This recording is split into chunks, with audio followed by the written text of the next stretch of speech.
I got my energy bill this week and it hurts, but it doesn't hurt as much as it would have if I wasn't following these old-fashioned energy saving tips that I'll be sharing with you today.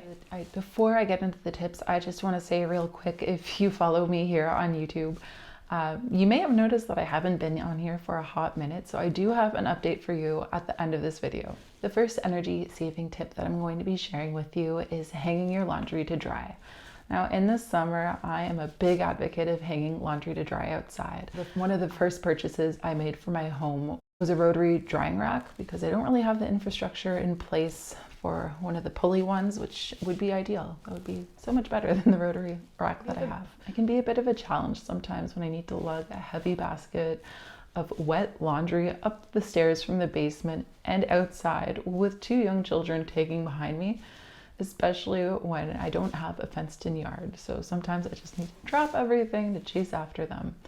But I find that hanging laundry is almost like a Zen practice for me, and I absolutely love it, and nothing is better than the real smell of a fresh spring breeze. Now, summer is one thing, but in the winter it's a little bit different over here. I live in a humid winter climate, which means if I bring my laundry outside to dry, one, I am absolutely freezing outside. Like, it gets cold here in Quebec. Two, because it is a humid winter, everything will freeze, but I'll bring it back in, it'll thaw out, and it'll still be wet. Now, if you are lucky enough to live in a dry winter climate is basically going to do the equivalent of freeze drying your laundry. So you'll bring it outside, it'll freeze, but you bring it back inside and it's dry. And this is a foreign concept to me.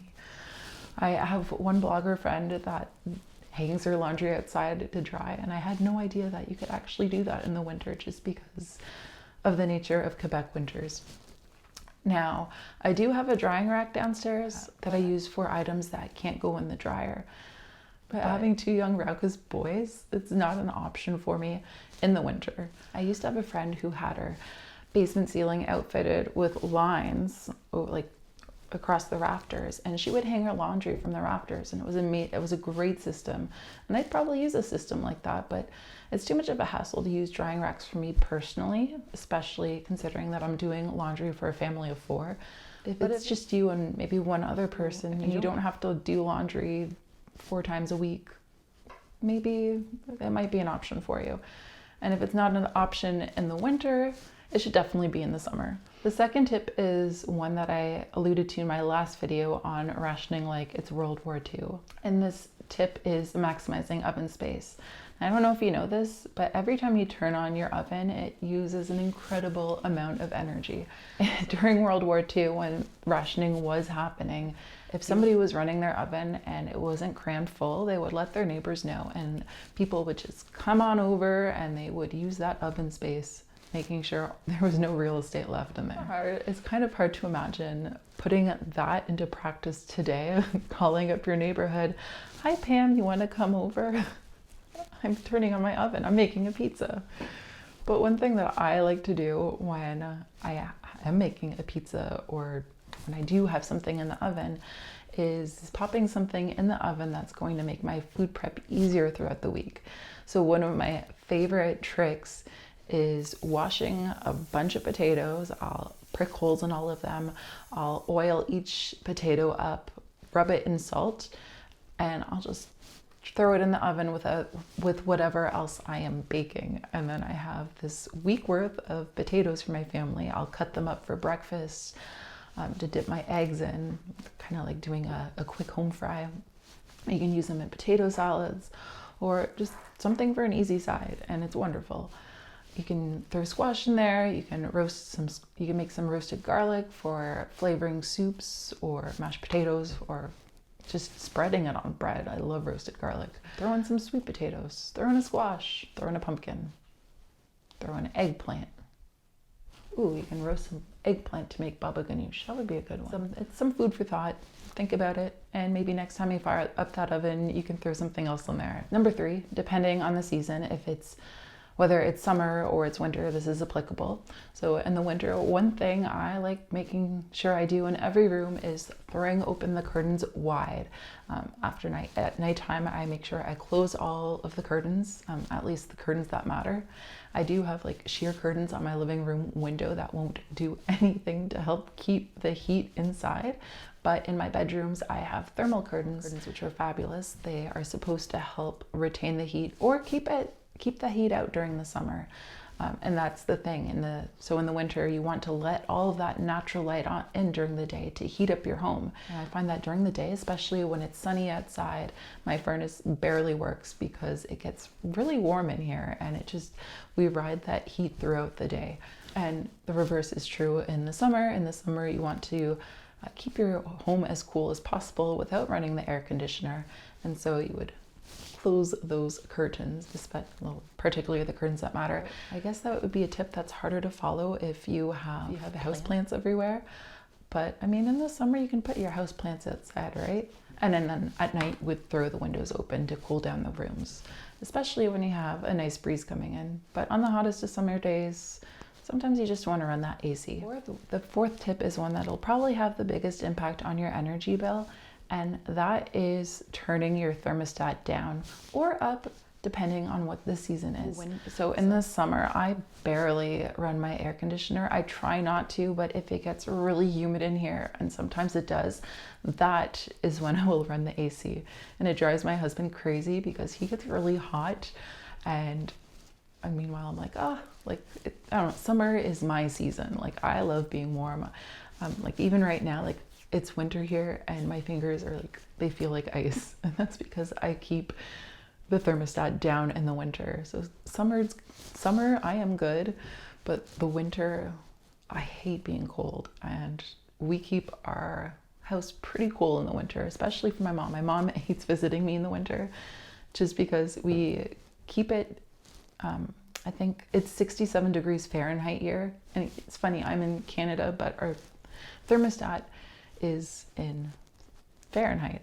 So while I do use degrees for basically any other kind of weather when it comes to what temperature it is inside, I don't know what it is in Celsius. I think it's 19 degrees, but do not quote me on that. I think 21 is the standard like room temperature, 21 degrees. I don't know what that would be in Fahrenheit. I think it's 73, but we keep our home at 67 during the day. The Department of Energy says that by turning down your thermostat by just 1 degree can save you like up to $10,000 in the course of a year, which is crazy money that you're throwing away. So, and then at night, what I do, I turn down my thermostat to 62, which I think is 16 degrees Celsius. And it gets cold here at night, so I just try to keep cozy. Like right now I have tea and it's keeping my hands warm. Yes, it's colder in the mornings when I wake up. But I mean, when you think about it, back in the day, like 200 years ago, people would have to bank their fire at night. And in the morning, somebody would have to stoke them.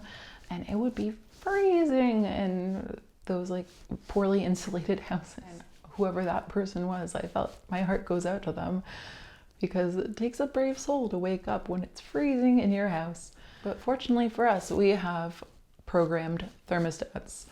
Now, most people probably know that you can program your thermostat. That's something I learned this year. That's right, I learned about it this year, and it was completely by accident. In the summer, I kept noticing whenever I did run my air conditioner that the thermostat would go up. So I would set my thermostat to 76 degrees, and then I'd be wondering, why is it so hot? Like, we are melting in here. Why is it so hot? And then we'd look at the thermostat and it was 82 or 83. And I'm like, who is doing this? Like, is it one of my kids? Like my 4-year-old, I don't think he can even reach the thermostat without a chair. And he has no business touching it anyway. Like, he would never touch it. So I couldn't figure out what was happening, and it just kept happening over and over again. So finally, like, we were done with air conditioning, and I said to myself, oh no, what if this happens in the winter? It can't happen in the winter. Anyhow, winter comes. In October, I fired up the furnace just because it was cold enough here, and sure enough, I set the thermostat to 67 and I look a little bit later and it's up and I'm like, this can't happen. So I put it down. I didn't want to like continuously have to monitor that. So I called a local company to ask if they come take a look. And the customer service representative, she's just like, you know, before we send somebody over, I want you to make sure that it's not running on a program. I've lived in my house for 4 years and I've touched that thermostat so many times and not once did it register that I could program the thermostat. The button is right there, run program.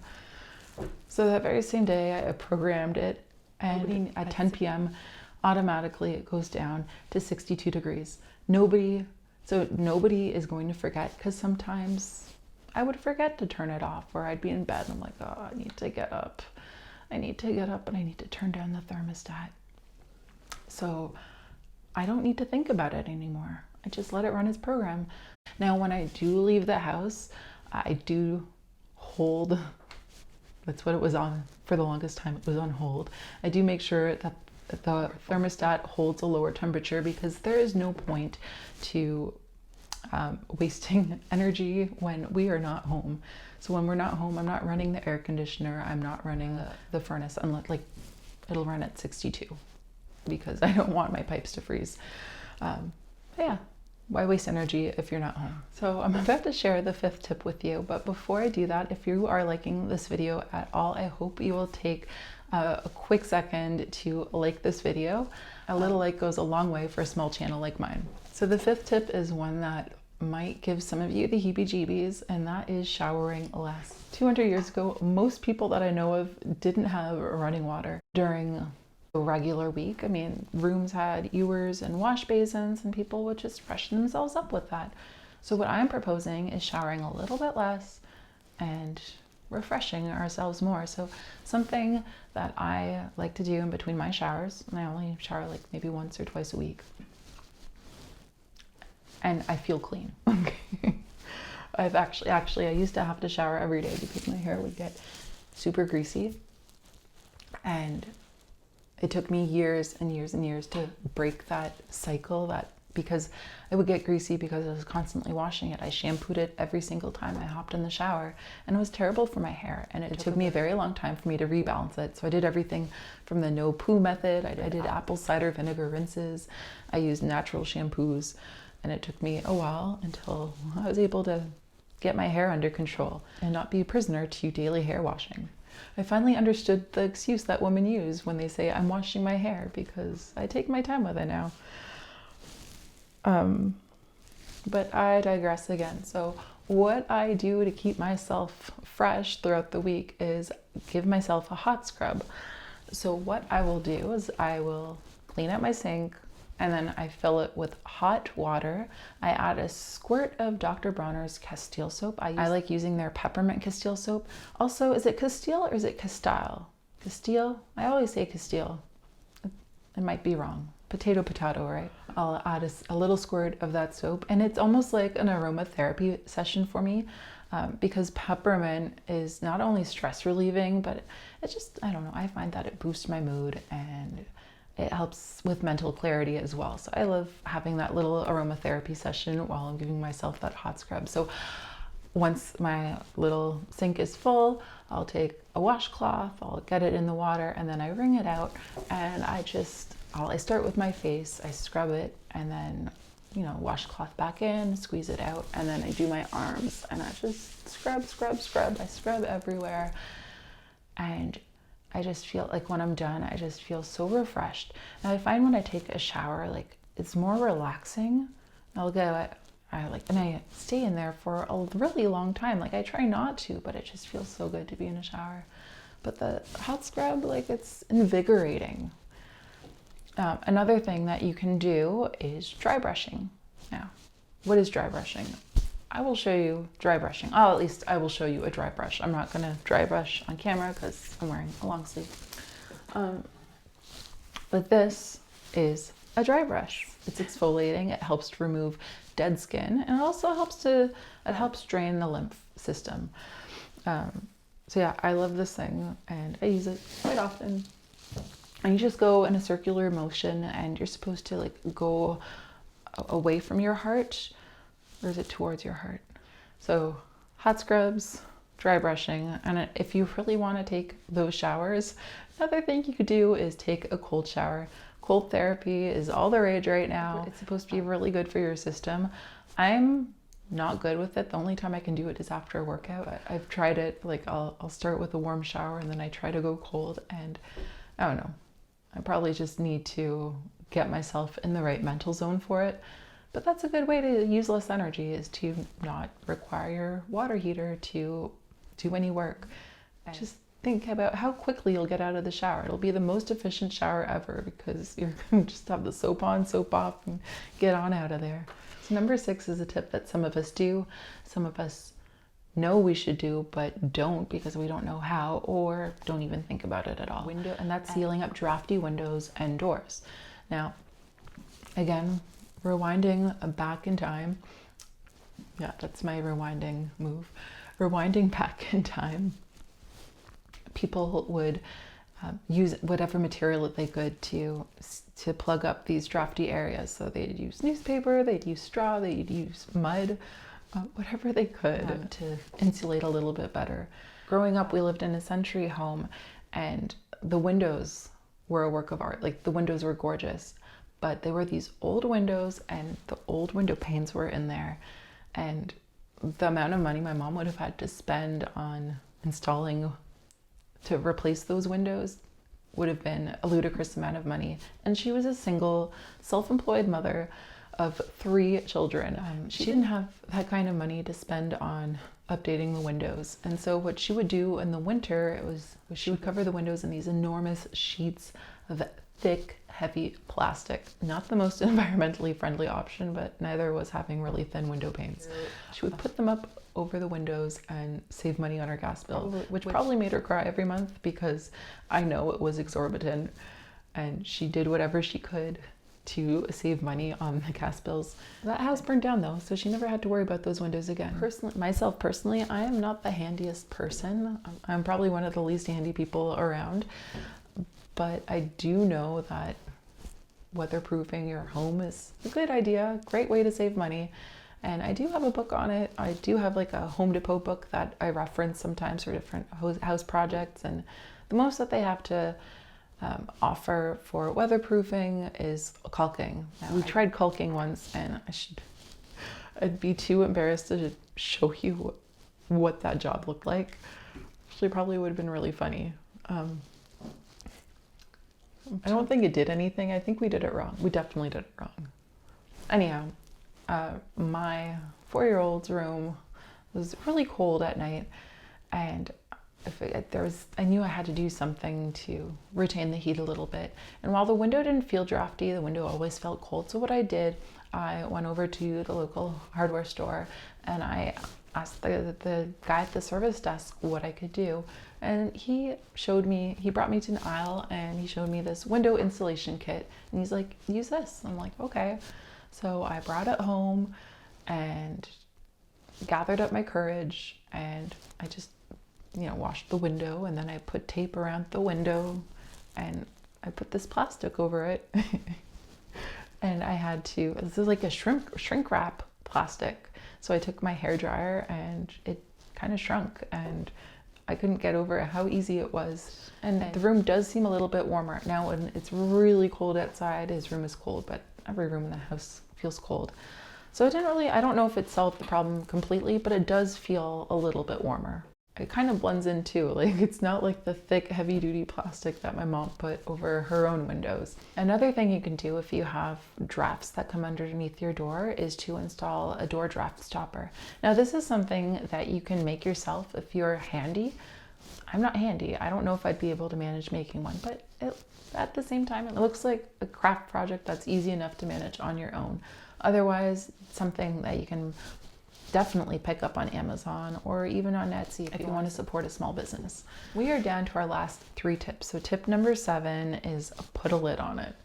Now, I am talking about when you are cooking. So if you're bringing a pot of water to a boil, if you're not doing this already, I want you to put a lid on it. The whole idea behind this is that your water or whatever you're cooking will heat faster. So when the lid is off, it lets heat escape, and because heat is escaping, it takes longer for that water to boil. It takes longer for the food to cook. So when you put a lid on it, your stove is not working as long or as hard. All right, so tip number 8. Some of you might not like this, but you know what? That's fine. It is walk more. There, I said it. Walk more. Now, before I had kids, having kids changed everything, but before I had kids, I walked everywhere. I didn't even have a car. I didn't need a car because I walked everywhere. Sometimes I took the bus. I didn't like taking the bus. So once upon a time, I worked at a cafe and it was a 45-minute walk. I would walk 45 minutes there and I would walk 45 minutes back, and it was marvelous. Now, I live near Ottawa, so my route to work was actually going across the bridge. That gave me a spectacular view of Parliament and sunset, sunrises, and sometimes sunsets. I would get the most spectacular views, and I would just listen to music the whole way there, the whole way back. Like, I was singing, I was having a great time, I was getting my exercise, it was wonderful. And then my last job was only 25 minutes away, and I would walk that, and by that time I discovered podcasts, and I listened to so many podcasts.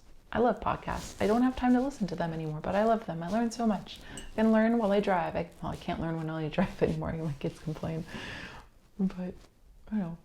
I would play them and I was in heaven. Another thing I used to do, like when I say I walked everywhere, I walked everywhere. I would walk to the grocery store, which was not close. I would walk 3.6 kilometers, which is 2.1 miles. Don't quote me on that. Definitely 2 miles. I would walk 3.6 kilometers to the store and then 3.6 kilometers back with a heavy groceries. My arms, my back, everything would be aching by the time I got home, but I did it. And I really wish I had a car at the time. I would not want to do that again. Like when I worked in pastry, I'd have to be at work for 4 in the morning, and in the winter, I would be on the bus full of drunk people coming back from the bar. Like it was 3:30 in the morning. People were coming back from the bar. I was going to work. It was the most depressing situation ever, because they would talk to me sometimes. I tried to look unapproachable, like, don't talk to me, but they would talk to me. But when it was nice out in the summer, they had this bike rental system in Montreal. And I mean, they have them in a lot of major cities, but I rented a bike. It was cheaper than a bus pass. And I would bike to work in the summer, and it was heaven. The first couple times I did that, like my legs were screaming at me to stop. I quickly adapted to it. So if you're not going to walk, you can bike. Biking is an option. It's not off the table. Now, if you are like me and it's impossible for you to walk everywhere because you have young children, or maybe you have a harder time walking, that's fine. Just do what you can. One of the things that I do to walk more, like I'll walk to the mall with the kids because it's like a 15-minute walk. It's not far. If I'm in one of those like big box store complexes, I'll try to only park once and then walk everywhere from there. It's sometimes challenging, but it's totally doable. And it saves me a lot of money, not necessarily on gas, but I'll go into that big box store. I will buy what I went into the store to buy. And this is especially applicable in like Winners or HomeSense. I don't make impulse purchases. I don't buy things that I wasn't planning on buying because I can't carry them back to the car. So yeah, it saves you money in more than one way. It's good for your health. And I know like in Canada, we have the healthcare system. And I know it's different in the States where it's even more important for you to take care of your health because you can't fall back on the social healthcare system. And besides, like when you're exercising, it's good for your energy levels too. And speaking of energy levels, we're getting into the last tip, which is unplugging. Now, this tip is a little bit more nuanced. It's different from the other tips that are all very practical. You may or may not know this, but your appliances, when they are plugged in and you're not using them, they are still using electricity. So unplug them. that's not the tip. It's not very old-fashioned. I guess the old-fashioned tip is if you're leaving a room and there's a candle, you blow it out. I think unplugging an appliance is the equivalent of blowing out a candle, or turning off the lights. Turn off the lights when you're leaving a room and you're not planning on going back in right away, right? But that's too obvious. And like I said, this tip is more nuanced. When I say unplug, I'm talking about unplugging from electronics. I like going for evening strolls. And one thing that I notice on evening strolls is my path is lit with blue light flooding from almost every home. Blue light, blue light, blue light. TV, TV, TV, TV. Everybody's watching TV or playing video games.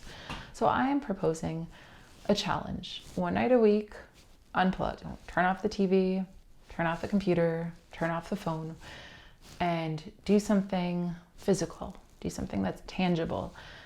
I mean, when we watch TV, we're usually watching, unless you're watching a documentary, we're usually watching shows about people doing cool things or going cool places. If we rewind to a time when TV wasn't a thing and computers weren't a thing and people weren't looking down at their phones all the time and they only had each other, people were building their skills. They were learning how to do things. They were reading. They were working in their gardens. They were studying photography. They were acting out Shakespeare with each other. They were writing skits and sketches. They were sketching. They were drawing. They were learning how to juggle. They were doing things. They were talking to people. They were having conversations. They were polishing furniture. They were whittling wood. They were talking on the phone. They were talking to their grandmothers. They were talking to their mothers, to their sisters, to their brothers, to their aunts, to their cousins. They were talking. They were connecting. They were connected with each other. And while we're more connected to each other than we've ever been before, you know, my mom is basically in my pocket. My siblings are in my pocket. Everybody is in my pocket. They are only a quick text away. But we're so far away. And I think it makes a lot of us sad. And actually, blue light is not conducive to sleep. So when you unplug for a night and you get away from those electronics and you do something tangible, you are not getting the blue light, and you will probably sleep better and you'll go to bed happier because you're doing something fun and you're doing something, you're learning, you might be learning something. So for me, the tangible things that I like doing, I like reading. I am a bibliophile. I love books. I love reading. I have like 8 books from the library right now that I'm reading. I like playing games, although I don't play a lot of board games, but I used to really like playing board games. I don't have time for it. I like making puzzles. I'd love to learn how to knit. I'd love to learn how to sew. I just don't have the time for that right now. Anyhow, I challenge you to unplug, to do something, and let me know your thoughts on that. But that concludes my old-fashioned energy saving tips. So I hope you gleaned something from that, something that you can start applying today if you're not already. And as promised, we're getting into my update now. So I have been gone for a year. I haven't posted anything new for a year. That's not true on the blog. I have 2 articles up on there. I have a recipe for liver and onions with bacon and gravy. And I actually have the article for this video up on the blog as well. But I haven't posted anything. Now, previous to this year-long break, I had taken another year-long break. And I was gone. I was here. I was posting, and then I got pregnant, right? And I was really tired. I was in the first trimester. And then I just decided I was going to focus on taking care of myself and spending time with my 4-year-old and not worrying about content. So I'm like, I'll get back to it. And then I did come back to it. I came back. I think I was here for 6 months. And then I stopped. I got busy. I got really busy. I have a 4-year-old and he's now 19 months. And I just didn't have the time. The way that I parent did not allow me the time to create content. But you know what? I probably could have made more time for it, but there was another major thing that was stopping me from creating content.